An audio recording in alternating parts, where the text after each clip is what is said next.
Hello everyone, welcome to mister G pocket money. இன்றைக்கி நம்ம இந்த வீடியோவில் என்ன பார்க்குறோன்னு பார்த்தீங்கன்னா, உங்கள் ஆண்ட்ராய்டு மொபைலில் உங்கள் கீபோர்டு இருக்குது இல்லையா, உங்களுக்கு வந்து நார்மலாக இங்கிலீஷ் கீபோர்டு இருக்கும். உங்களுக்கு இந்த என்னோடய ஸ்க்ரீனில் பார்க்குற மாதிரி தமிழ் கீபோர்டு வேணும் அப்படின்னா எப்படி செட் பண்ணுறது அப்படின்னு சொல்லி தான் பார்க்குறோம். ஏன்னா நிறைய பேர் பார்த்திங்கன்னா தமிழில் படிக்க தெரியும், இங்கிலீஷ் படிக்க தெரியாது. அவங்க பார்த்திங்கன்னா தமிழ் கீபோர்டு இருந்தால் நல்லாயிருக்குன்னு நினச்சிருப்பீங்க. ஸோ அந்த தமிழ் கீபோர்டு பார்த்திங்கன்னா நார்மலாக வராது. இதை செட் பண்ணிக்கலாம். செட்டிங்கில் போய் செட் பண்ணிங்க அப்படின்னா அந்த மாதிரி தமிழ் கீபோர்டு நீங்கள் கொண்டு வந்துக்கலாம். எப்படின்னு பார்த்தீங்கன்னா, நீங்கள் என்ன பண்ணுங்கன்னா உங்கள் மொபைல் செட்டிங்ஸ் வந்து போங்க. செட்டிங்ஸில் போனால் மேலே சர்ச் பட்டன் இருக்கும், அதில் நீங்கள் சர்ச் பண்ணாலும் சரி. இல்லை கீழே பார்த்தீங்கன்னா லாஸ்ட்டில் சிஸ்டம் இருக்கும். சிஸ்டமில் போனால் லாங்குவேஜஸ் அண்ட் இன்புட்னு இருக்கும்.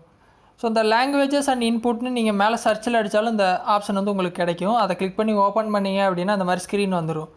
இதில் பார்த்தீங்கன்னா கீபோர்டு அண்ட் இன்புட் மெத்தட்ஸ்னு கீழே ஒரு ஆப்ஷன் கொடுத்துருப்பாங்க. அதில் பார்த்தீங்கன்னா விர்ச்சுவல் கீபோர்டு இருக்கும், கிளிக் பண்ணுங்கள். கிளிக் பண்ணிட்டு ஜிபோர்டு இருக்கும். ஏன்னா ஆண்ட்ராய்டு மொபைல்னாலே ஜிபோர்டு தான் வரும். அதை கிளிக் பண்ணி ஓப்பன் பண்ணிங்க அப்படின்னா செட்டிங்ஸ் வந்துடும். ஃபஸ்ட் ஆப்ஷன் லாங்குவேஜஸ் வந்து கொடுத்துருப்பாங்க. இதில் என்னென்னா நார்மலாக எந்த மொபைலாக இருந்தாலும் இங்கிலீஷ் மட்டும்தான் கொடுத்துருப்பாங்க.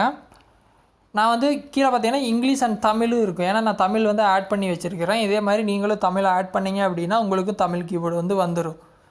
எப்படி ஆட் பண்ணுறதுன்னு பார்த்தீங்கன்னா, கீழே பார்த்தீங்கன்னா ஆட் கீபோர்டு பட்டன் இருக்கா, கிளிக் பண்ணிங்க அப்படின்னா சர்ச் லாங்குவேஜ் பட்டன் வரும். அது இல்லாமல் கீழேயே லாங்குவேஜஸ் எல்லாம் ஷோ ஆகும். ஹிந்தி இருக்குது, இங்கிலீஷ் இருக்குது, எல்லாமே இருக்குது. உங்களுக்கு என்ன வேணும்னு நீங்கள் தான் பார்க்கணும்.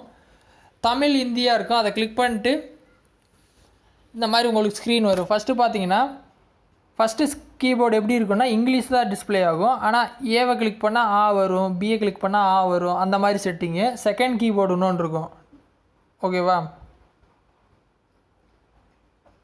அது பார்த்திங்கன்னா தமிழே டேரெக்டாக டிஸ்பிளே ஆகும். இப்போ நான் காட்டின மாதிரி ஸ்க்ரீனில் அது ஒன்று. மூணாவது பார்த்திங்கன்னா கையில் நீங்கள் எழுத தமிழ் வார்த்தை வந்து டைப் ஆகும். அது வந்து கஷ்டம். ரெண்டாவது ஆப்ஷனை நீங்கள் செலக்ட் பண்ணுங்கள், ஃபஸ்ட் ஆப்ஷனை விட்டுருங்க.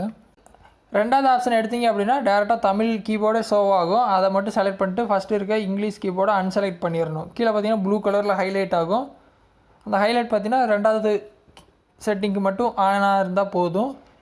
கீழே பார்த்தீங்கன்னா டன் வரும். டன் கொடுத்தீங்க அப்படியே தமிழ் வந்து ஆட் ஆயிரும். ஸோ எனக்கு தமிழ் 2 தடவை ஆட் ஆயிடுச்சு. பட் நீங்கள் இந்த மாதிரி தான் ஆட் பண்ணிக்கணும். நான் வந்து இதை டெலீட் பண்ணிக்கிறேன், ஒன்றும் பிரச்சனை இல்லை. 2 தடவை வந்துருச்சு. ஸோ இந்த மெத்தடில் தமிழை ஆட் பண்ணி வச்சிட்டிங்க அப்படின்னா இதுக்கப்புறம் நீங்கள் யாருக்காவது சேட் பண்ணும்போது ஃபஸ்ட்டு பார்த்தீங்கன்னா டைப் பண்ணும்போது இங்கிலீஷில் இருக்கும். கீழே பார்த்தீங்கன்னா ஒரு குளோப் மாதிரி ஒரு பட்டன் இருக்கும். அதை கிளிக் பண்ணிங்க அப்படின்னா தமிழ் வந்துடும். மறுபடியும் நான் அதை கிளிக் பண்ணேன் அப்படின்னா இங்கிலீஷ் வரும். ஸோ இந்த மாதிரி ஸ்விட்ச் பண்ணிக்கலாம். ஸோ இந்த மாதிரி பார்த்திங்கன்னா தமிழ் கீபோர்டு வந்து ஈஸியாக நீங்கள் செட் பண்ணிக்கலாம். ட்ரை பண்ணுங்கள். டவுட் இருந்தால் வீடியோ கமெண்ட்ஸில் வந்து சொல்லுங்கள். வேறு எதாவது டாபிக்ஸில் வீடியோ வேணும்னாலும் கமெண்ட்ஸில் வந்து சொல்லுங்கள், நான் போஸ்ட் பண்ணுறேன். ஃபஸ்ட் டைமாக சேனல் வந்தால் சப்ஸ்கிரைப் பண்ணி சப்போர்ட் பண்ணுங்கள். இன்னொரு யூஸ்ஃபுல்லான வீடியோவில் உங்களை நாளைக்கு சந்திக்கிறேன். நன்றி, வணக்கம்.